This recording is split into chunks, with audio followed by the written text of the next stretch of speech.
بەناوی خۆی بەخشندەی میهرەبان سڵاو لە بینەرانی کەناڵی ئاسمانی پەیام هەوڵ دەدەین لە بەرنامەی گفتوگۆی ئەم شەوماندا قسە لەسەر شکستی سیاسەتی کورد بکەین لە ناوچەکەدا لە دوای هەرەسی میرنشینەکان لە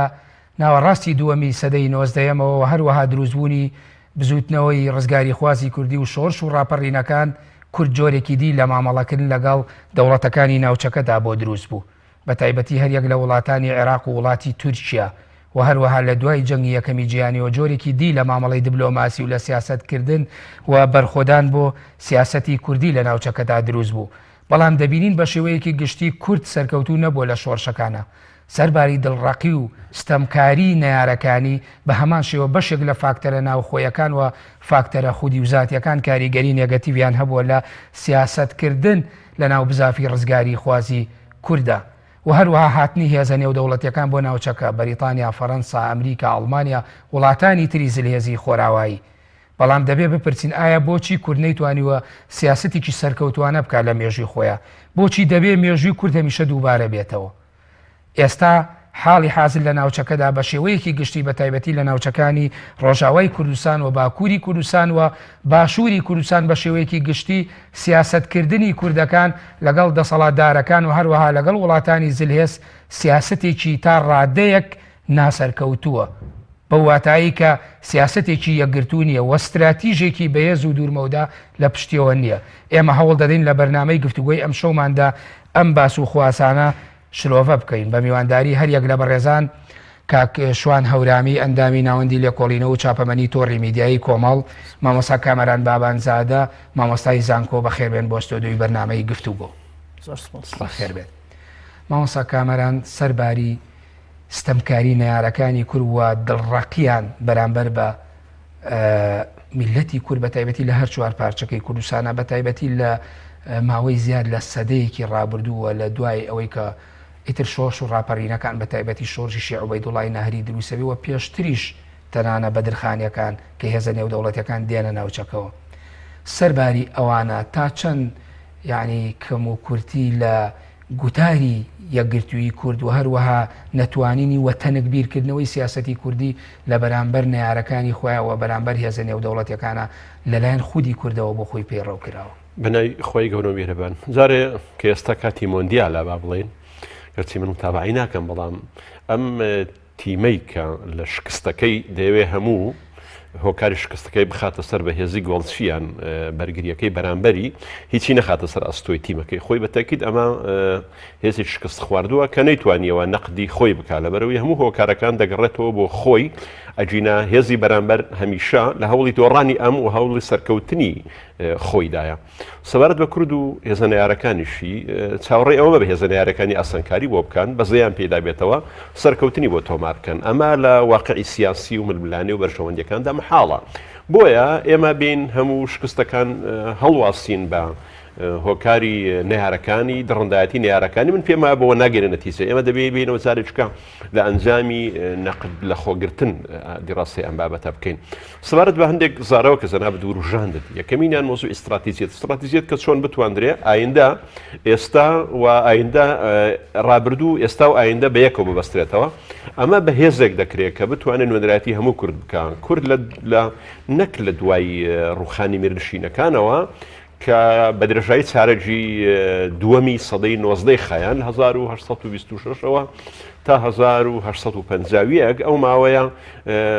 فترەی حکومڕانی سوڵتان مەحموودی دووەم بوو 1970 بۆ 1938 و بە دواتر با بڵێن ئەم قۆناغەکە قڕانی میرنشینە کوردیەکان بوو ئێمە بیر لەوە نەکەینەوە بڵێن کورد بۆ گوتاری سیاسی نەبووە هەر لە مێژوودا نەیبووە یانی ئەو دەرفەتەی کە لە دوای هاتنی بووە یەکان لە دەوڵەتی عەباسیدا ڕووخا دەبینین ئێمە مەجموعەیەکمان لە میرنشینی کوردی هەیە ئەو دەرفەتەی کە پێش شەڕی چاڵدێران بۆ کورد ڕەخسا دەبینین مەجموعەیەک میرنشینمان هەیە ئەمە لە کاتێکدا دەبینین قەوارەیەکی گەورە لە ڕۆژهەڵات داخڕ دەبێتەوە لە سایەی شا ئیسماعیلی سەفەوی و قەوارەیەکی گەورە دروست دەکەن بە ناوی ئێرانی قەوارەیەکی گەورە لە تورکەکان دێن دەورە لە با بڵێن سوڵتانی عوسمانی دەدەن و قەوارەیەکی گەورە دروست دەکەن بە ناوی دەوڵەتی عوسمانی بەڵام لە کوردستاندا هێزە کوردیەکان نایە لە دەوری کاریزماگە لە دەوری کەسێکدا کۆ ببنەوە کەواتە ناتەبایی کورد هەروە پەرتەوازایی لە دەوری چەند هێزێکی لۆکاڵی مێژوێکی دوور و درێژی هەیە لە دوای ڕوخانی میرنشینە کوردیەکانیش دەبینین هیچ هێزێکی کارزمایی نەبوو بتوانێت هەموو هێزە کوردیەکان لە یەکات دەکۆکاتەوە لێرە و لەوێ شێخەکان توانیویانە ناکۆچی نێوان سەرۆکوەزەکان پاشماوی میرنشینەکان کۆ بکەنەوە کە شێخ عەبدوڵڵای نەهریەکێکە لەو نمونانە بەڵام ئەمانیش بە تەکید لە بوونی ڕوئیایەکی ڕۆشن و بوونی استراتیزیەتێکی تۆکمە و بوونی ئیدارەدانێکی بەهێز بۆ ئەو ناوچانێکە لە بەندەستیاندایە موفق نەبوون بۆیە لە دوای ڕوخانی میرنشینە کوردەکانی شەوە ما بڵێن ئەوەی هێزانی کە سەرکردایەتی کوردستانیان کردووە بە شێوەیەک لە شێوەکان 2000 لۆکاڵی بوون ئێمە هەمومان شانازی بە شۆڕشەکە شێخ سەعیدی پیرانەوە دەکەین بەڵام 2000 هێزێکی لۆکاڵی بووە هەمومان شانازی بە شێخ مەحموودەوە دەکەین لە کوردستانی باشوورش لۆکاڵی بوو نە کوردستانەکانی تری دەگرتوتەوە کەواتە ئێمە کە قسە لەسەر استراتیزیەتی کورد دەکەین بە شێوەیەک لە شێوەکان کە چارەنووسی هەموو میلەتی کورد و کوردستانیان بخاتە ژێر بەرنامەی استراتیزیەتی خۆیەوە ئێمە لە تاریخدا ئەم حالەتە غایبە هەتاکو ئێستاش ماوەسا کامەران وشەی استراتیژی لە نێوان دووکەوانە ئێمە ئەگەر ئەمە یعنی بکەینە سنتەر بۆ شکستی سیاسەتی کوردی بۆ هەموو قۆناغە مێژوویەکان هەر دروستە زين شو نايم زارك شو قريته أبو ميجويكي دورتر وبرلا تشالدي لقونجي مثلا لقونجي ملتي أما لشوارت شوي حزب يقدان استراتيجيتي شخوي هبي كسون برجوني حزب كيدا باريس لناو من البلان نيارا كاندا وسون توانا ناو من البلان إقليمي دولي كاندا احتفاظ بخوي ودكا بلام هيزك كان ينراتي همو ملتي كرد بكاتنا ند من ينراتي بارسيش بكاو همو أم بارسيس سقيف يبكان إما نمان بوا يعني هيزك دتواني خاون استراتيجيات بي كزجاي متماني همو ملتي كرد بێ و دابنیشێ نەخشە دابنێ لە سوارچەوەی ئەو کەرستە بەشەری و مادی و دەرفەتە جوغرافی و لۆجستیانی کە لە بەردەستیدایە و بەرامبەر بەم کە نەیارانەی کە نەیارین بۆ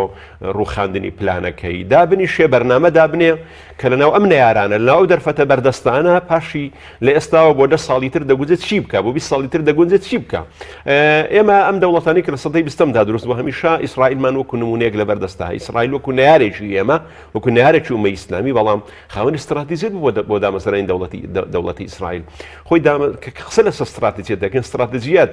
بانەین ئێمە تەنها کۆیکەینەوە لە بۆعدە سەربازیەکە وەکو بەشێک لە هێزە سیاسەکان لە کوردستاندا قسەی لێ دەکەن استراتیجیەت واتە تۆ ئەگەر قسە لە دامەزرانی قەوارج سەربەخۆ بکە ئەم قەوارج سەربەخۆی پێویستی بە ئابووریش سەربەخۆیە پێویستی بە ئیدارەدانێکی تەندروستە پێویستی بە قوڵکردنەوەی ئینتیما و متمانە و پردی نێوان ڕایەڵەکانی پێکاتێنێتەوەیە پێویستی بە تەفاهومە بەرزنی هەموو کاتێک تۆ شەڕ و جەنگ لەگەڵ نەیارەکانت استراتیجیەتی تۆ بەرە پێش هەندێک لەوانێت تەفاهوم و یەک تێگەیشتن و سەگەن لە بەرژەوەندی ئەها و بەشدا کەواتە کە دەرێن استراتیجیەت بۆ دامەزراندنی قەوارج سەربەخۆیان بەرەو پێچوونی قەزیە کە پرسی میلەتی ئێمەیە بە تەکید پێویستی بە استراتیجیەتی فراڕەهەندا چونکە ئەمانە تۆ زۆر جار لە بواری سەربازی پێشکەوتنی گەورەت بەدەستهێناوە وەکو لە 75 کە ڕوویدا لە شۆڕشی ئەیلول بەڵام لە بواری دیپلۆماسیەدا شکست خوارد لە بواری ئیدارەدان قۆناغێک دەبڕی بەڵام لە بواری ئابووری وەکو لەمەی کە لەم دوای لە هەرێمی کوردستان ڕوویدا شکستی گەورە دەخۆی ماوەسا کامەران سپاس کاکشوان کورد خۆی میلەتێکی ژێردەسە و ستەمدیدەیە یعنی ئەکرێ ئێمە لەم کاتاوە ئەکرێت هەمیشە بەوە معنی تۆمەتباریکەی کە بۆ خۆشی خۆی بەشێک بۆ لە شکستەکانی خۆی ینی ئەکرێ ئەمەشی سەرباری ئەوەی کە میلەتێکیە تووشی نەهامەتی بووە هەمیشە باسی خودیشی بکە یا ئەکرێ ئەمە هەموو کاتێک وەکو چۆنەڵی داینەمۆیەک بۆ بەهێز بوونەوەی ئەمنەتەوە ڕەخنەگرتنێکی خودی و ناوەکی ئەم ڕەخنەیە بگریت بێگومان ئێمە کە کاتێک ینی باسی ئەم نەهامەتیانەی میلەتی کورد دەکەین بەڕاستی پێویستمان بەوە هەیە کە ئێمە جارێ لە خۆمانەوە دەست پێ بکەین بە خۆمان نابچینەوە وەکۆی مامۆستا کامەران باسی کرد تۆ نابێ بڵێ دوژمنەکانم بەهێز بوون دوژمنەکانم پیلانیان لێ گێڕام وەکو چی وایە ڕاست وەکو ئەو مسلمانە وایە کە مەسەلەن خۆی هەڵاکە خۆی بە کۆمەڵێک ینی ئامادەکاری تایە بۆ هەڵا کە هەڵەکانی شەکە هەموو یەڵێ شەیتان زەفەری پێ بردەم شەیتان ئاوا بوو شەیتان زاڵمە ئەوانە بەڵگەنەویستن بەڵگەنەویستە کە نەیارانی کورد ینی وەکڵە سەربەرزی ئێمەیان نەویستووە و نەیانویستووە کورد ینی خاوەنی کیان بێ بەڵام ئایا هۆکارەکانی ئەوەی کە کورتیانی نەبێ کورد نەگاتە پێگەیەکی دیار لە ناوچەکە یعنی بەڕاستی ئەبێ بۆ خاڵە جەوهەریەکان بگەڕێنەوە کە لە خودی خۆمانایە هۆکاری شکستەکان کە لە خۆمانایە وەکو ئیقباڵی لاهوری ئەڵێ ڕموزی بێخودی یعنی ئەو هێمایانەی کە ئێمەی والێ کردووە وجودمان نەبێ لەسەر ساحەی سیاسی لەم ناوچەیە ئەبێ بگەڕێنەوە بۆی. ئەوەی کە جەنابەت ئاماژەت پێدا سەرەتا، یعنی من نمونەیەکی تاریخی ئەو کتێبە جەنابی مامۆستا کامەران وەریگێڕاوە کورد لە بەڵگەنامەکانی بریتانیا و فەڕەنسایە. یعنی ئەوەی کە ئینسان ئەو بەڵگەنامانە خوێنێتەوە زۆر بەزەیی بە حاڵی کووردا دێتەوە. بۆ نمونە بەدرخان پاشای گەورە کە بەڕاستی پاشایەکی عادیل بووە، پاشایەکی زۆر ناودار بووە و پەیوەندیەکی زۆر باشی لەگەڵ سوڵتانی عوسمانیا هەبووە. بەڵام دوجار بەریتانیەکان توانیویانە بەهۆی ئەو فیتنەیە کە ناویانەتەوە لە نێوان بەدرخان پاشا و دەوڵەتی عوسمانیا توانیویانە موەفەق ببن لەوەی کە ئەم پەیوەندیە باشەی بەدرخان پاشا لەگەڵ دەوڵەتی عوسمانیا تێک بدەن. بەڵام من ئەوە بە سەیرەزانم کە ینی بەدرخان پاشا ئەو حنکەتە سیاسیە ئەو توانە سیاسیە ینی بەهێزەی نەبووە کە پێش ئەوەی کە بریتانیەکان زەفەری پێبەرن و بتوانن ئەو کێشەیە دروستکەن لە نێوان ئەو دەوڵەتی عوسمانیا خۆی بڕوە یعنی لەگەڵ سوڵتانە ئەو کێشەیە چارەسەر بکە و بێگومان ئەیشی توانیانی چارەسەری بکە. دوجار کە ینی ئیمارەتەکەی بەدرخان پاشا ئەڕوخێنرێ کوڕەکانی تەفروتونا بنەچنە میسر، سەیرەکە لێرایە کە بریتانیا ئەتوانێ ئەم کوڕ و دەست و پەیوەندی بەدرخان پاشایە کۆ بکاتەوە دژی دەوڵەتی عوسمانی بەکاریان بێنێ. یعنی دەوڵەتی ئیمارەتەکەی بەدرخان پاشا بەدەستی بەریتانیەکان ینی بەو دەردا ڕوە، ینی بە پیلانی ئەوان. بەڵام دوجار کوڕ و کوڕەزا و کەسەکانی بەریتانیا بەکاریان ئەهێنێتەوە لە دژی دەوڵەتی عوسمان. جا ئێمە زۆر نەچینە ناو ئەم تەفاسیلە. بەڕاستی ئێمە لە هەموو سەردەمێکە و بە تایبەت لە 100 ساڵی ڕابردووە لە دوای ڕێکەوت ئیتیفاقی سایکس-پیکۆوە هەتاکو ئێستا ئێمە کێشەیەکمانەیە. کێشەکەش ئەوەیە کە کورد لەگەڵ ئەوەی کە پەرتەوازە بووە بەڕاستی سیاسەت مەدارەکانی حیزبە سیاسیەکانی کە ئێستا ئێمە پێداچوونەوە بە کارنامەیان ناکەین، کارنامەی سیاسیان، کارنامەی مێژووییان کە کاریان کردووە، هەستەکەین کە خوێندنەوەکانیان بۆ قۆناغەکانی خۆیان زۆر دواکەوتوانە بووە و ماکی شکستەکان لەو خوێندنەوە هەڵانە ینی هەڵگیراون کە لە کارنامەی و حیزبانە ینی ئێمە گەربین بە شێوەیەکی پۆلێن بەندی هامیشە بازە شکستەکانەکرێ هۆکارەکانیە هۆکاری ناوخۆی ئیقلیمی نێودەوڵەتی ئەگەر ریزی بکەین ئەکرێ بڵێن بەپێی بۆچوونەکەیت و هۆکاری ناوخۆی لە یەکەمینیانایە بۆ شکستی کورد. من پێم وایە هۆکاری سەرەکی ینی هۆکاری ناوخۆییە. لەبەرچی لەبەر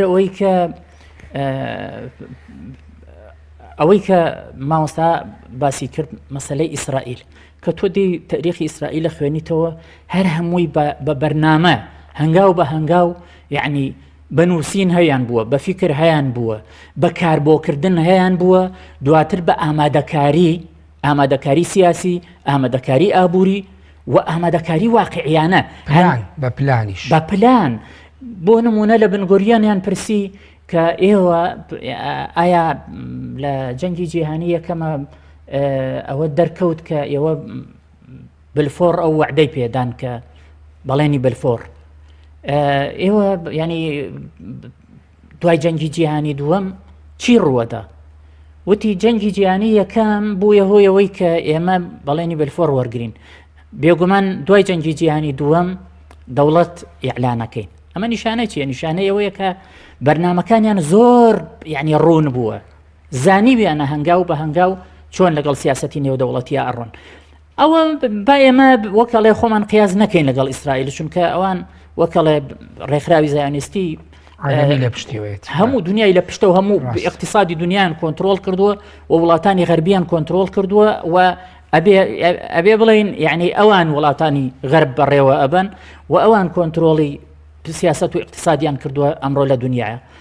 ئێمە قیاسکردن بەوان یعنی وەکەڵە شتێکی تەواو نییە. بەڵام بەڕاستی ئێمە وەکو خۆمان لە بێبەرنامەیەکی زۆر ینی کاکشوان دێمەوە لات پرسیاری بەرنامەت لێ میکانیزمی بەرنامە بوون چییە بە ڕۆمەوە لای ماوەسە کامەران. ماوەسە کامەران تۆ باسی استراتیژێتی کرد. استراتیژێت چییە بۆ سیاسەتی کورد؟ یعنی کورد دەبێ چی بکە بۆی خاوەنی استراتیژێتێکی قوڵ و بەهێز دوورمەوداوە بینینێکی دوور بێ بۆ ئەوی بتوانێت لە ئاینداویژ لە نەتەوەیە گرتوەکان ئاڵای هەبێت، تابلۆی هەبێت، ناوی هەبێ، یاسایە کە بێ پشگیری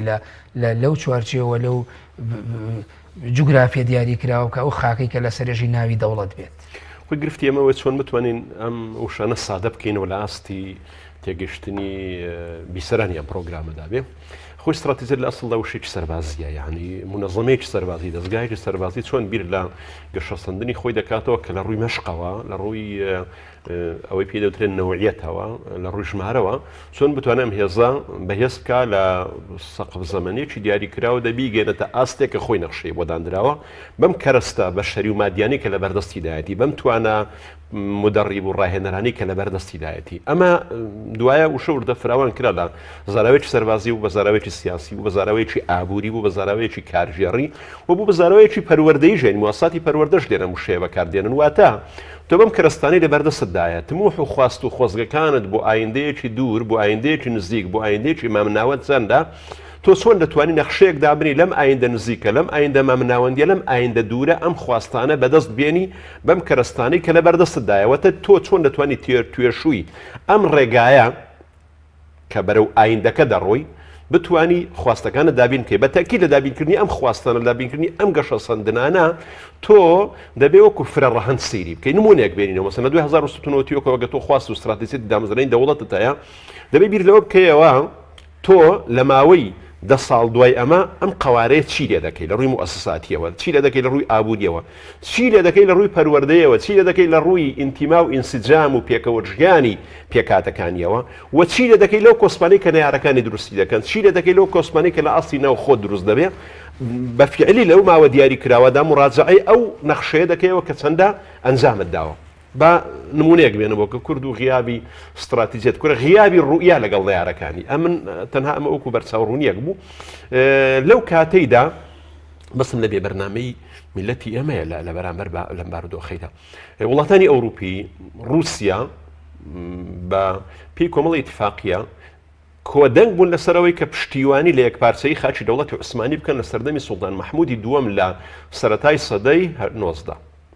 بەڵام میرنشینە کوردیەکان بابان سۆران بۆتان هەکاری بادینان هەمویان لە دەوڵەتی عوسمانی هەستان و ڕاپەڕین و سەر بە خۆیان ڕاگەیان کە پێی دەوترە شۆڕشی میرنشینە کوردیەکان ئەو دەبەیە کاتیش ناتۆ سیرکە میرنشینی سۆران لە 30 ڕاپەڕی لە 26 بۆ 30 ڕاپەڕی بەدرخان لە 33 بۆ 37 ڕاپەڕی بابان لە کۆتایی با بڵێن پەنجایەکانی سەدەی ڕابردوو ڕاپەڕی واتە بە یەک کات ڕاپەڕینیشیان نەکرد لێم تێ بکە دەوڵەتانی ئەوروپی کۆکن کە یەکپارچەی خاچی دەوڵەتی عوسمانی بپارێزن و پشتیوانی سوڵتان مەحموودی دووەم بکەن ئەمان بە پێچەوانەوە دنیایان لە خۆیان کردن نەیاربێنە سەر خەت هاوکاری سوڵتان بکەن بۆ لەناوبردنی ئەوان بەڵام دنیا قەزم وڵاتانی ئەوروپی ڕۆژهەڵات کۆک بوون کە دژایەتی سوڵتان عەبدولحەمیدی بکەن میلەتی کورد قەراری دا کە ئەم دیفاعی لێ بکە بۆیە لەگەر سوڵتان عەبدولحەمیدی کوردیش لەناو چوو سیرکە نە سوڵتان عەبدولحەمیدی پێپارێزرا و نەخ احتیفازی بۆ بە قەوارەی خۆی کە لە تەوقیتی خراپدا شۆڕشی کرد لە 1920 کە پەیمانی سیڤەر کە دەرفەتێکی گەورە بوو ڕێکەوتنامەیەکی گەورە بۆ کورد کە دەرفەتی پێرەدا لە 20 بۆ 22-23 شۆڕش و ڕاپەڕینمان نیە دژی دەوڵەتی بابرین کەمالیەگە تێبیرت کردوێ لە دوای لۆزان کە دەوڵەتانی ئەوروپی و رووسیا پەشیمان بوونەوەی کە دژایەتی کەمە لە تاتورە بکەن پەیمانی لۆزانیان بووە کە بڕیاریاندا ئیعتراف بە قەوارەکەی بکەن ئەوجا لێرەوە شۆڕش دروست دەبێت ئەمە نیشانەی ئەوەیە کە هەمیشە خوێندنەوەی ئێمە بۆ دنیای دەرەوە بۆ ئەو هێزەی کە کوردستانی بەسەردا دابش کراوە بۆ هێزەی کە تۆ دژی ئەم هێزە لۆکاڵیە نای بزانی تەنسیقی ئەمە لەگە هێزە دەوڵەتیەکان چۆنە تۆ بۆی بتوانانی ئینسجامی پێ بکەی و پاڵپشتێکی دەولی بۆ شۆڕشەکەی خۆت پێ بکەی ئەمە ئەگەر ئێمە حساب بکەین لە سەردەی میرنشینەکان لە غیابی میرنشینەکان هەتاوەکو دوای شەڕی جیهانی دووەم و سایکسپیکۆ کە مامۆستا شوان ئاماژەی بۆ کرد دوای دابشکردنی کوردستان بەسەر ئەم پارچانە جارێککە خصوصیەتێک هاتەکایە ئەم خصوصیەتە ئەوەیە کە کوردی عێراق خصوصیەتەکەی لەگەڵ بەغدایە کە چۆن محارەبە و شەڕ و پێکدادان و نەرمی و شلیەکان کوردی ئێران بە هەمان شێوە کوردستانی باکوور لەگەڵ وڵاتەکەی خۆی کە ئەنقەڕەیە جارێککە جارێککە کورد نەک نەیاری دەولی ناری قلیمیەکانیشی زۆرتر بوون چۆن دەتوانێت سیاسەتی خۆی هەموار بکە لە نێوان ئەم نەیارانە و چۆن دەتوانێت دۆست پیا بکە و چۆن دەتوانێت بەرژەوەندی هاوبەش پیا بکە ئەمە دوو گرفتمان هەیە گرفتێکیان ئەوەیە کە ئەسڵەن فکری استراتیژی غایبە لە ناو تاچی ئێمە هەتا لە مستەوای هێزە لۆکاڵیەکانیش غایبە دوو ئەمە یەکێکە لە گرفتە گەورەکانی ئێمە تورکیا مستەفا کەمال و حیزبەکەی یەکیان خست و بوون بە ڕێبەری دامەزراندنی دەوڵەتێکی ناسیۆنالیستی تورکی بەرێزە پەیعەمەل لە دەزائیر لە کۆتایی پەنجەکان و بیداری شەستەکان قیادەی شۆڕشی دەزائیریان کرد بەرامبەر بە فەڕەنسیەکان یعنی هێزێک قیادەی ڕاپەڕاندنی سربەخۆیی و دامەزراندنی قوارەی کرد بەڵام لە کوردستانی باشووری ئێمە گرفتی ئەمە لەوەیدایە تعدودێت و فرەیمان هەیە لە هێزەکان نە ئەوەتە بە سیستەمێکی دموکراتی و هەڵبژاردن بتواندرێ ئەم دەسەڵاتی استراتیجیە بدرێتەوە بە حکوومەت و بدرێت بە قوارەیەکی سیاسی موحد لە چوارچەوەی پەرلەمان و دەستگا فەرمیەکانەوە ئەم استراتیجیەدا بڕێژرێن وەنە لە وڵاتی ئێمە یەک حیزب هەیە کاکە با دیکتاتۆریش بەڵام یەک حیزب بە و استراتیجیەدا دەڕێژێت خاوەنی هەمووە واتە ئەم فرەیە لە باگراوندی شۆڕژێڕی کە نەدەتوانەیە لە ڕێگەی دموکراتی و موسساتەوە دەسەڵاتی ئەم جۆرە بیرکردنەوە بداتەوە حکوومەت نەبوو خۆشی ڕێک دەکەون لە بینی خۆیاندا حالەتێک زۆر خراپە سەرەوە لە نێوان دوو سەردەمدا سەردەمی ڕابردوومان ئێمە سەردەمی شەڕی نەتەوە بۆ یاخۆ شەڕی ململانەی ئایدۆلۆژی بووە بە تایبەتی لەگەڵ نەیارەکانەوە لە ناوخۆشە چمەلای کاکشوان دوای ئەو وەڵامی ئەو پرسیارم بەرەوە بەڵام ئێستاوەکو خۆت وتت دامەزراوە پەرلەمان پرۆسی دیموکراسی هەڵبژاردن پێکەوە گونجانی سیاسی بەرژەوەندی هاوبەش حکومەکات ئەمانە ڕۆڵ و کاریگەریانەیە کاکشوان پلان و بەرنامە چییە کە کورد هەی بێ پێشتر وتم ینی کورد چۆن نەتوانێت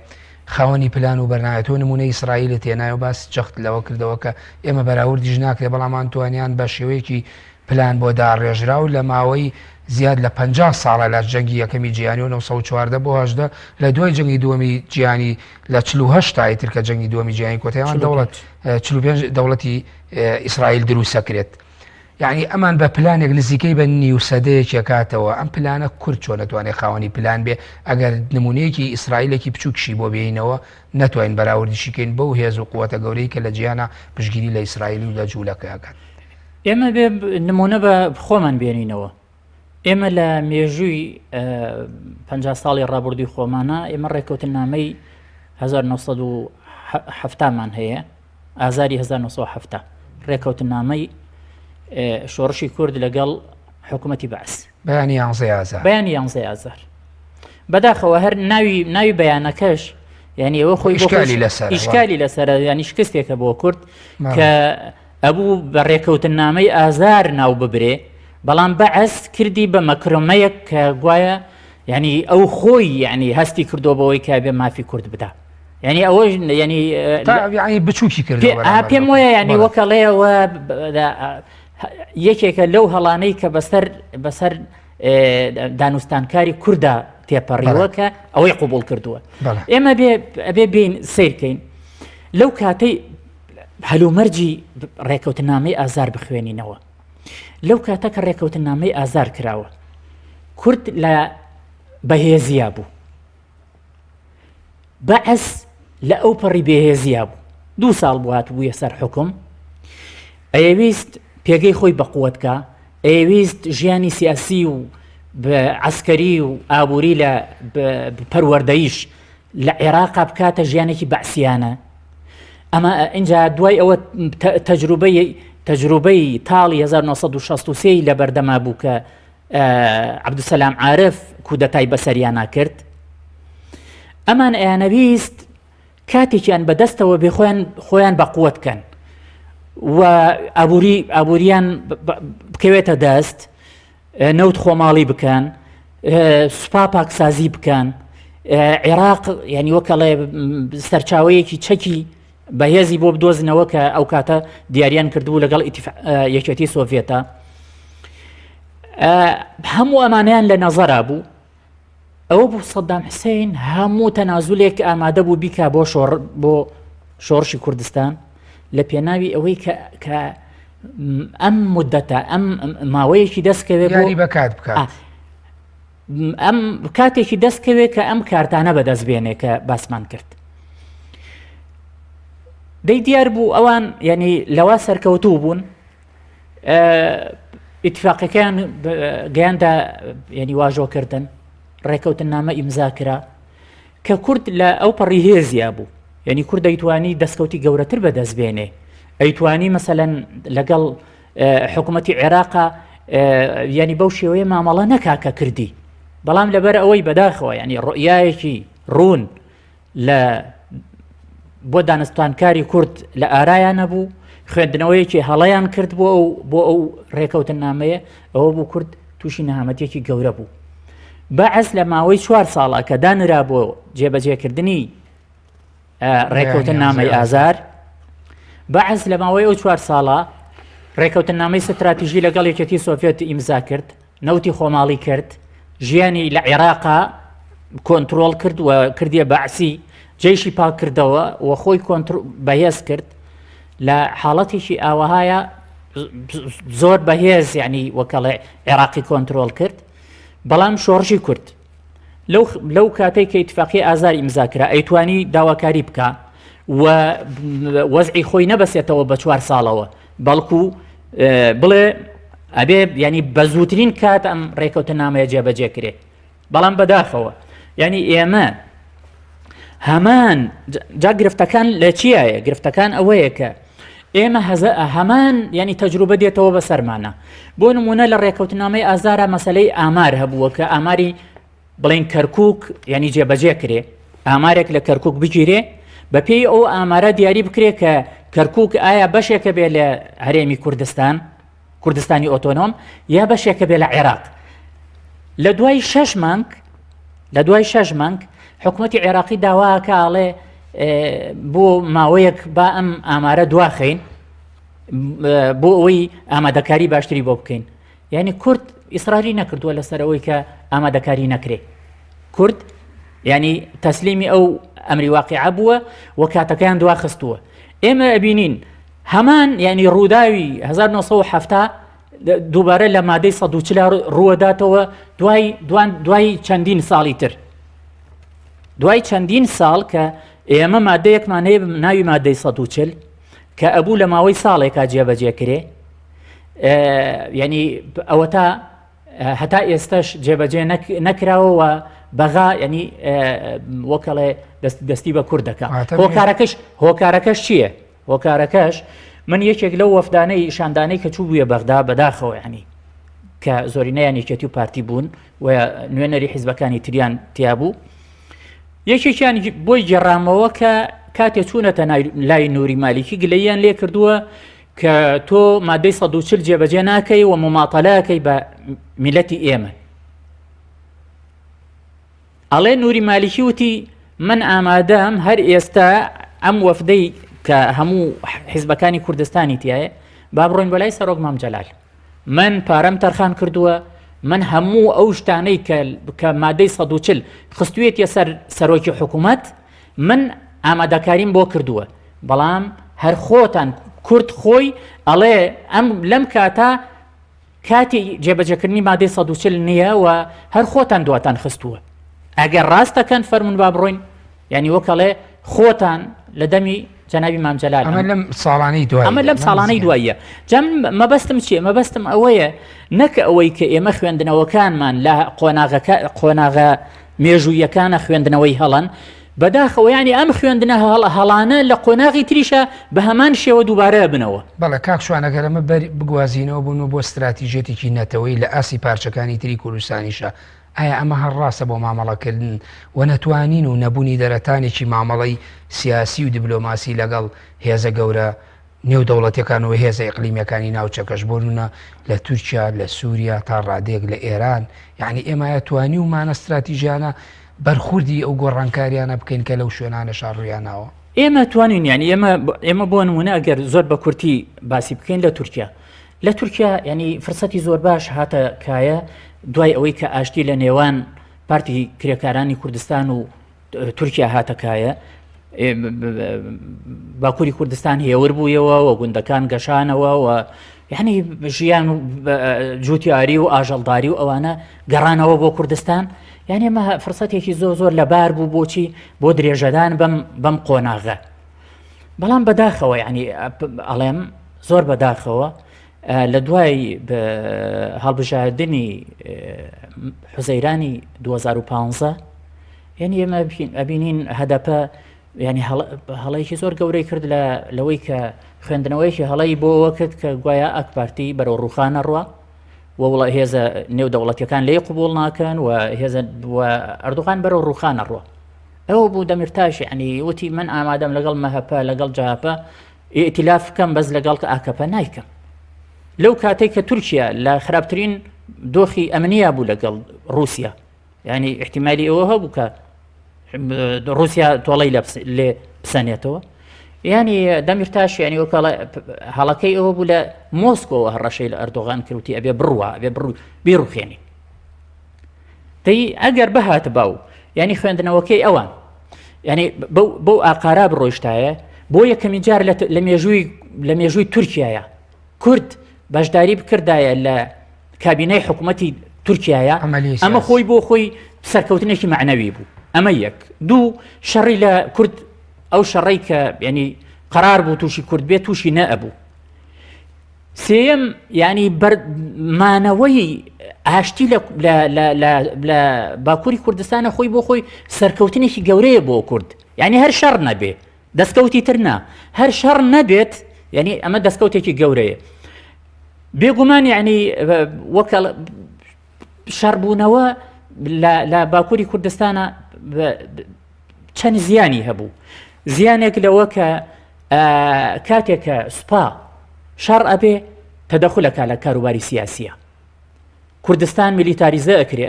بێتە وڵاتی شوێنێکی عسکەری و سوپا حکومیەکە ئەو کاتە مافی مرۆڤ و وێرانکاری مافی مرۆڤ پێشێ لەکرێ وێرانکاری دێتەکایەوە وەکو بینیمان پێم وایە ینی وەکەڵێ خوێندنەوەکەی هەدەپە لێرە هەڵە بوو وای واتێ ئەگەی بەو حسابەی کە لە شەڕی دژی داعشە مادەم هێزە غەربیەکان پشتیوانی لە پەیادەکەن مانای وایە ئەم پشتیوانیەش لە پەکەکەشی ئەکەن کە بتوانێت گوشار خاتە سەر حکوومەتی تورکیا ئەمە کاریگەری نێگەتیڤ هەبوو لەسەر استراتیژێتی کردەوە بەرەو پێشچوونی دۆسی سیاسی کورد لە ناوچەکەتی لە باکوور و دواتر ڕۆژاوای ڕۆژاوای کوردستانی ژەگەریەک دێمە سەر ڕۆژاوە ئەگەر بە کورتی وەڵام بە کورتی ڕۆژاوای کوردستان ساڵح موسلیم ئەو کاتێک کە ئاشتی هەبوو لە باکووری کوردستان یعنی لە ڕێگەی ئەنقەرەوە ینی سەردانی ئەوروپایە کرد و پەیوەندێکی زۆر باشی هەبوو لەگەڵ حکوومەتی تورکیا بەڵام دوجار ینی پێدا ئەیانوتی ئێمە لە نێوان شۆڕشی ئۆپۆزیسیۆن لەگەڵ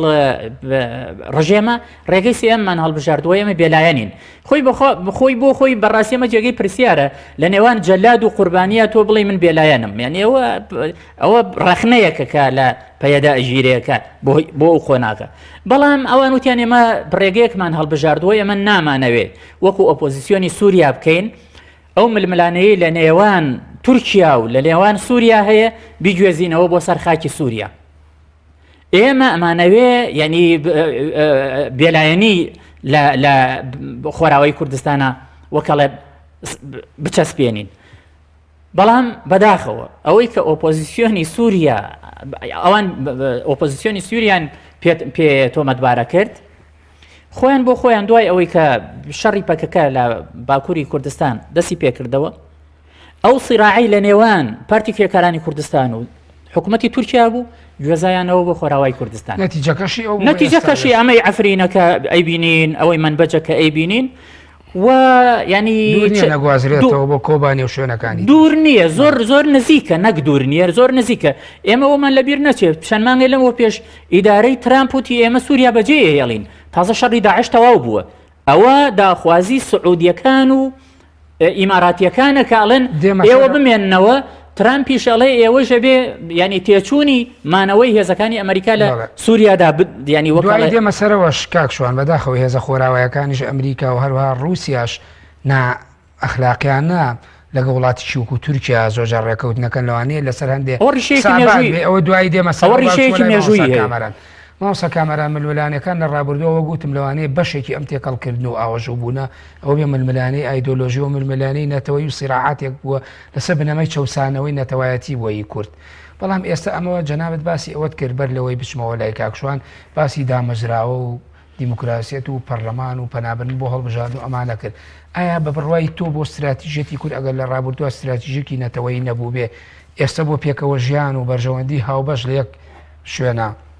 و لە پارچەیەکی کوردستانە و لەسەر ئاسی هەموو پارچەکانی کوردستانیش ئەو پێکەوە بوون و سندوقەکانی دەنگدان و هەڵبژاردن و عملی دیموکراسی بۆ خۆی ئەبێتە بارتەقای ئەوەی کە کورد ببێتە خاوەنی استراتیژێتێکی خۆی ئەگەر بتوانێت تەندروستانە مامەڵە لەگەڵ ئەمانە بکات. دەست خۆش بە وڵی خۆی ئەم بابەتە هەندێک فراوانەوە کودرێت فراڕەهەندە بۆیە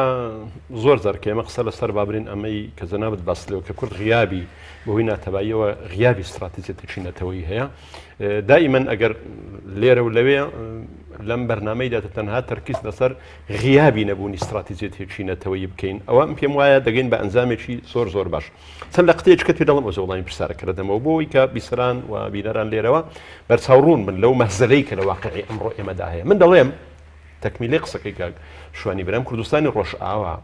لە 2011ەوە شەڕ دەواازەیەک نەماوەتەوە بۆ پشودان لە کاتێکدا کوردستانی ڕۆژئاوا لە ڕووی کشت و کاڵەوە لە ڕووی دەرامەتە کانزاییەکانەوە یەکێکە لە بەشە کوردستانە دەوڵەمەندەکان گەشتۆتە نەتیجەیەک وێران زادە دوێرانە ژێرخانی ئابووری دوێرانە کشت و کاڵ و مەرداری لە وڵاتی وێران بووە سارنووسەکەی یعنی تۆ 7 ساڵ میلەتێک لە شەڕدایە ئەوەی کە لە دەرەوەی سووریاش دەژێ دەبین بە ئێواران و بەیانێن لە بەردەی مزگەوتەکانی ئێمە فەقیرە بوونە تا جێگاوێکە کە لێرە خێریان پێ بکرێ ئەرە بەڕاست ینی قیادەی ئەم بەشەی کوردستان کاتیەوە نهاتۆ بیر لەوە کات و میلەتە پشوو بدا ئەگەر ئەم شەڕانە بوو بەختەوری مرۆڤەکان هەموو لە ناو چوون. تاریخ پێمان دەڵێ هێزەکانی ئاقۆینلۆ قەرەقۆینلۆ ئەفشاری و تەیمورخانی لەگەڵ ڕۆژهەڵاتەوە توانیان دەوڵەتی خوارزمی و عەباسی و ئەمانە لەناو بەرن کە قەوارەی سیاسی حەزاری معریفی بوون بەڵام 2000 نەیانتوانی بەختەوری بۆ میلەتانی خۆیان دابینکەن وەکو مؤسسەیەکی سەربازی 2000 لە ناو چوونیانی میلەتێکیان تووشی نەهامەتی کرد و بەڵام دواتر نەیانتوانی بەختەوری دابین بکەن کەواتە مؤسساتی سەربازی شەڕ 2000دا میلەتەکە خۆی لە ناو دەچێت دەتاوێتەوە. ئەمە مەگرفتێکانی پێویستیمان بۆیە بیر بکەینەوە ئەگە بۆ بەختەوەری مرۆڤەکانە پێویستی بە پشودانێکەیە بۆی کە بیر لە بوارەکانی تری معریفە و شارستانێت و ئاسوودەی میلەت ئەگەر وەڵامی جەوهەری پرسیارەکەی ئەوە یەک بە خۆ جملەیەکی تر هەر بە ئەمە گرنگە تێدەگەم ئەمە گرنگە پێم خۆشاندێک حالەتت بدەمێ بۆی کە قسە لەسەر شتێک دەکەین بەڕاستی گرنگە من لە 1970 2000 و دوا وەفتی سەرکردایەتی کورد کە دەڕواتە لە سەدام حوسێنی بە سەرۆکاتی ئیدریس بەرزانی ڕەحمەتی پێی دەڵێ ئێوە ئێستا شەڕ هەڵدەگیرسێننەوە ئێمە ناگەینمە نەتیجەیەک ساڵێک شەڕتان دەکەین ئێوەما لە ناو برد بەرنامەی خۆمان جێبەجێ دەکەین بەسەر شیمالی حەبیب نەمانتوانی لە ناوتان بەرین ئێران پشتیوانیتان لێ دەکات دەزانین شەتول عەرەبی دەیە شەتول عەرەب لە لای ئێمە عەزیزتر نییە لە باکوور واتە شەتول عەرەب لە دەست دەدەین بەڵام باکوور لە دەست نادەین یعنی پێی دەڵە دەرە ساڵێک شەڕتان لەگەڵ دەکەین دوای ئەم ساڵەکەواتە حیزبی بەعس پێی دەڵە دوای ساڵێک کە ئێمە چ دەکەین کە ئێمە دواتر بەشێک پێی دەڵێ یعنی حیزبی بە ئەستراتیژی خۆی یەک ساڵ شەڕتان لەگەڵ دەکەین بەفیعلی لە 6 واتە ساڵێک 2 ڕۆژ کەم ڕێکەوتنامەی دەزایر شەتول عەرەبی دایە بەفیعلی کوردستانی وەرگرتەوە ئەمە غیابی سەرکردایەتی کوردە کە ساڵێک پێشتر پێی گوتراوە ئێمە ڕێکەوتنامەی دەزایر وەردەکەین ما معناه شەتول عەرەب دەدەین ئێران پشتیوانیەکەتان لێ دوور دەخاتەوە کەواتە ئێوە دەبێت لە ماوەی ئەو ساڵەیدا پشت بە ئێران نەبەستن بەرنامەستەکەتان ڕۆشن بێ بۆی لە ئێمە بەرنەوە ئێمە وا دەکەین حالەتێکەکەمێ قۆژە دووبارە ئەوە بکەمەوە بەس استراتیژی نەتەوەی سەر بەخۆ ناکەین باشە یەکێترین شتمانی کوردستان لە بیدایەتی هەشتاکانەوە دروشمی مافی چارەنووسی بەرز کردەوە وایە بەسم کە دەرێن ئیسرائیل و کورد ئێمە هەر دروشم بازیە خۆ لە 1970 لەگەڵ حکوومەتی عێراقیە کەوتە پرۆژەی سارەسەری کێشەی کورد لەسەر ئەساسی ئۆتۆنۆمی ڕاستەقینە خۆ مافی چارەی خۆنووسی ئەوە دەبێ ئیستیفتا بکە و میلەت چی دەبێ وایە وانیان بەفعلی پرسە میلەت کرا ئایا ئۆتۆنۆمی ڕاستەقینە دەوێت لە کاتێکدا پرۆژەکە بریتیە لە دوای ڕاپەڕین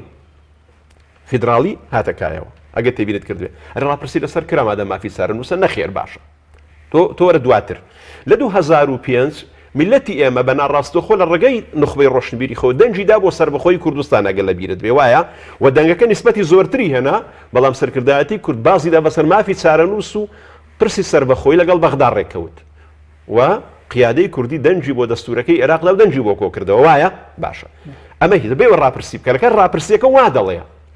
لەم ڕیفراندۆمی ئەم دوایەیە میلەتی ئێمە دەیگو ڕیفراندۆم مەکە ڕاپرسی مەکە نەگونجاوە بە زۆر کردی باش ئەوە زۆری نەیەنە چه خۆی لەکردە خاوەن بۆ ئەم دەنگەی میلەت کەواتە غیابی استراتیژیەتێکی ڕۆشن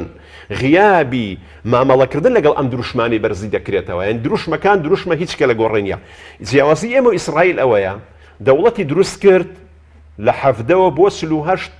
بڕۆ لە هەموو تاریخی ئیسرائیل و دروشمەکانی 6 دروشمی قەبەی وەکو وڵات وەکو سەرکردەکانی ئەمە نابینی 6 دروشمی تەحەدا نابینی لە 4 مەحافیلە سەرکردەکانی ئیسرائیل نەیانگوت عەرەب پێی خۆش بێ و ناخۆش بە دنیا پێی خۆش بێ و ناخۆش بێ لە وڵاتی ئیسرائیل ڕادەگەێنین ئەسڵەن هەبووتیان ئێمە سەوساوین غەدرمان لێ دەکرێت کە تێبینیتان کرد بە هێندەی دروشمی مەزلومیەت و ملەتێکە دەبێت بژیە خاچێکی هەبێ هێندەی ئیعلانی مەزلومیەتی خۆی دەکەێنێت تەحەدای دنیای دەرەوە ناکە کە لە کاتێکدا هەموو پێداویستەکانی دەوڵەتی ئامادە کردووە بەڵام خۆی بە مەزلوم نیشانەدا دروشمی زەق بنیاد بەرز ناکاتەوە ئێمە دروشمی زەق بەرز دەکەین و بەوەی پێداویستەکانمە بۆ دابین کردوێ دابینەوە سەر ئاخیری پرسیارەکەی جەنابەت قەزم ئەوە گرنگە خۆی ئەگە تێبینیت کرد بێ لە پێش 1990ەوە دەتوانێت بڕێم لە 64ەوە قیادەی حرەکەی کوردی ئێمە وەکو پێم گوتی نە حرەکەی قازی عەمەلی جەزائیرە نە حرەکەی ئەتاتورکە واتە بە تەعەدودیەت هاتووە يعني چەند هێزێک پێکەوە قیادەی حرەکەی کوردی دەکەن خلفێتی شۆڕژگەڕی تەعەدودێتی دێ کە تەعەدودێتی تێدایە یان دەبێ بە میکانیزمێک یەکی خەن یان دەبێ پرۆسەی دەنگدان و موسساتی حکوومەت یەکیان خاتەوە ئەگەر تێبینیت کرد عملی دموکراتی یەکیان خاتەوە ئێمە لە 1990ەوە نە عملی دموکراتیەکمان دەخاتەوە وەنە هێزێکیش هێندا ئازای هێزەکانی کە بەزەبری هێز لە ناوبەرێ ئەو کەمالاتە دوورگنیارەکانی وا لێ کرد و تا هێزمایەوە بۆی هەمومان چاومان لەو هێزەی بێ تەنازول بکەین لە دموکراتیەت و لە ئاڵوگۆڕی ئاشتانی دەسەڵات بڵین کاکە ئێمە نەوعەتی دەوڵەتەکەمان ناوێ وەکو شێخەکانی خەلیج سەر بە خۆیمان دەوێ نەوعەتی حکومڕانیەکەمان ناوێ ئەوەی ئێمە نەوعەتێکی زۆر سەیرە نە لە نەوعی ئەوەیە کە تەعەدودی دەکە بە فڵتەری دموکراتیەت و موسساتدا بکەینەوە بە مەرکەزی ئەو کاتەی لە ئەنجامی دابەشکردنی دەسەڵاتەکان و پەرلەمان و حکوومەت و ڕوویاکی استراتیژی کە دەوڵەت خاوەنیەتی حکوومەت خاوەنیەتی ئەمە بکەین و نەیەک تاکە حیزبمان هەیە خاوەنی قەزیەکە بێ ئەم فرەیی ئێمە هیچ هێزێک نییە یەکی بخا مامۆستا کامەران ئەمە کە ئەم یەکناخستنە بڵێن یەک ناخرێ ئەگەر ئێمە لە ئاستی گشتیەکەیە لە ئاستێ هەرچوە پارچەکەی کوردستان شایە استراتیژەکە نەتەوەی بێ بۆ ئەوەش هەر ڕاستە ناتوانین ئەم گوتارەمان یەک بخەین بۆ مامەڵەکردن بە تایبەتی لەگەڵ هێزە نێودەوڵەتیەکان و هەروە هێزە ئیقلیمیەکانیش چکاوا دەبینین زۆر جار لەسەر کێشەکانی ئێمە یەکدەنگە بن لە پێناوی ئەوە کە پرۆسەیەک یا عملیکی ئێمە دێتە پێشەوە لە باری بەنهەرۆکو بینیمان لە ڕیفراندۆمە بەشێک لە وڵاتانی تروە لە دەرەوە هاوکاری حکوومەتی عێراق بوون بۆ ئەوەی دژایەتی پرۆسی ڕیفراندۆم کە لە هەرێمی کوردستان یعنی ئەمە لە ئاستە فراوانەکەشیە هەر دروستە یعنی ئەمە لە حاڵەتە لۆکاڵەکەی باشوور ڕۆژەڵات ڕۆژئاوا باکوور دەری بکەین میبینە ئاستە گشتەکەی بەڵام بە کورتی من ماوەی بەنامەکەمکۆچینەوەن ئەم دوو هێزە بە تایبەت لە هەرێمی کوردستاندا ئەگەر لە پێش 1990 تەنها شەڕ بێ لەسەر نفوس و بوارە سەربازیەکەی گرت بێتەوە هەندێک جار بوارە ئیقلیمیەکانیشی گرتوتەوە کە هاوکاریان بوون ئێستا ئەم سیراعە فراوانتر بوو بۆتە بواری منافەسەیەکی گەورەی ئابووری بۆتە بواری منافەسەیەکی گەورەی کلتوری بواتە بوارێکی منافەسەی موسساتی سەربازی لە چوارچێوە موسساسی لە وڵام لە ململانەیەکی گەورەدا بۆتە بواری ململانەیەکی دیپلۆماسی و ئیقلیمی بۆیە یەکخستنی گوتاری کوردی لەناو ئەو ململانەیە گەورەدا کە لە سێکتەرێک نەوەستاوە سێکتەری جەماوەر و دەنگدان چۆتە سێکتەری سەربازی تۆتە سێکتەری دیپلۆماسی تۆتە سێکتەری ئابووری بۆ یەخستنی گوتاری کوردی لەناو ئەو ململانەیەدا کە کۆمەڵێک ڕەهەندی گرتوتەوە بەڕاستی من وە تەسەوڕ دەکەم زۆر زەحمەتەوە پرۆژەی ئاڵوگۆڕی ئاشتیانەی دەسەڵات لە هەرێمی کوردستانەوەی پێ پرسی دموکرات لە هەرێمی کوردستان ئەمن پێم وایە زۆر زەخت بوو بە تایبەتی دوای 12 پێنجی ئەم ساڵ ئەم پێم وایە دەبێ هەموو ئەنجارێککە سیاسەکان ڕاستەقی خۆیان بکەنەوە لەبەر چی لەبەرەوەی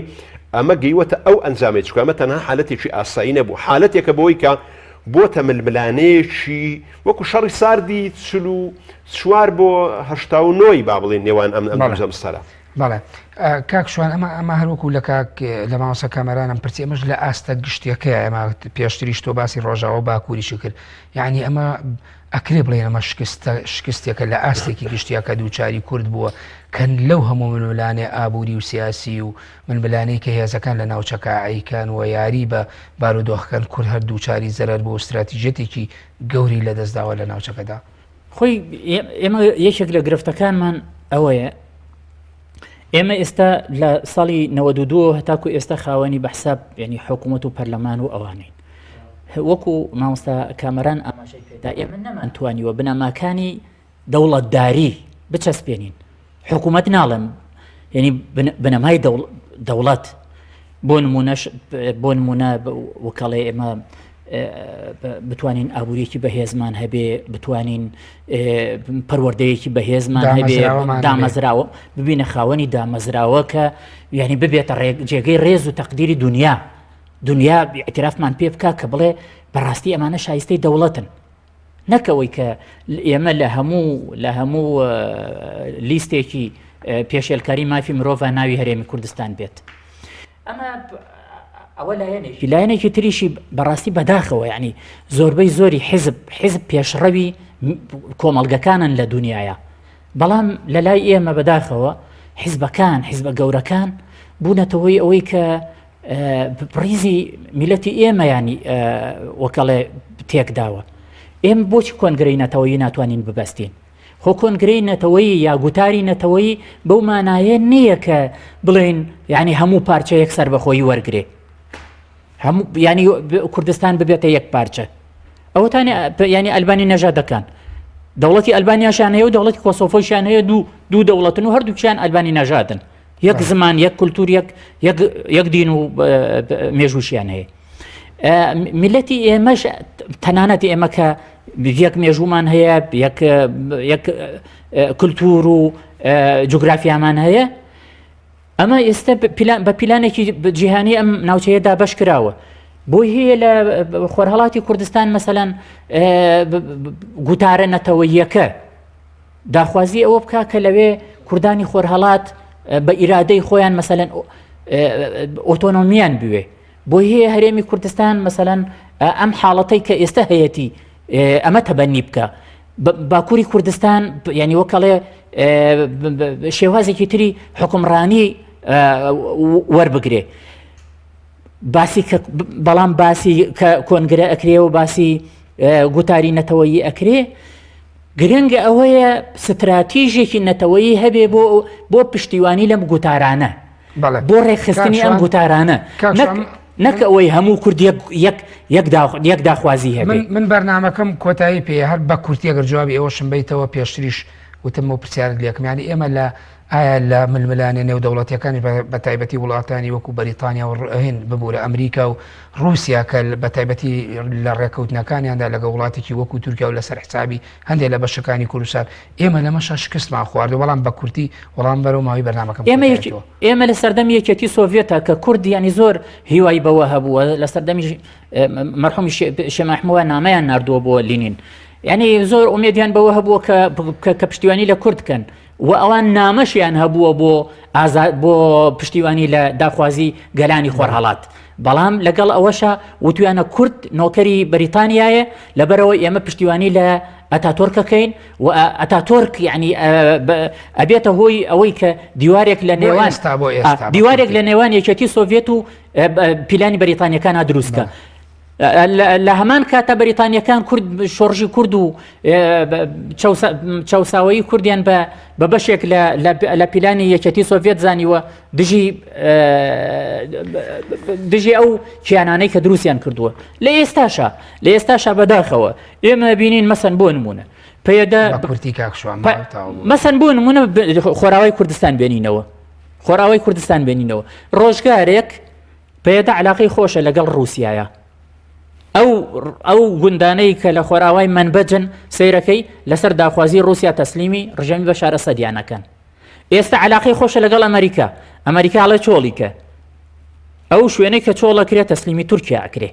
لەبەرچی لەبەرەوەیەوە خواستی ئەمریکاوە هەیە یعنی بەداخەوە یعنی ئەمەش نەبوونی استراتیژێتێکە لە ئاسی پلانی دەوڵەتیەکانە وەکو مامۆستا ئاماژەی پێدا یعنی تۆ ناکری ینی میلەتەکەت بفەوتێنی یعنی لە 2011 هەتاکو ئێستا هەر شار ماڵوێرانی ئەی تۆ یعنی ئەگەر شۆڕشەکەی ئەگەر ئەتەوێ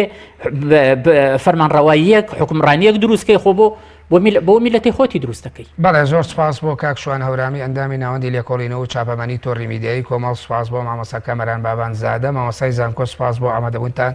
لە ستۆدیۆی بەرنامەی گفتوگۆی کەناڵی ئاسمانی پەیام وەڵە بینەرانی بەڕێز و خۆشەویست بەم شێوەیە هاتمە کۆتایی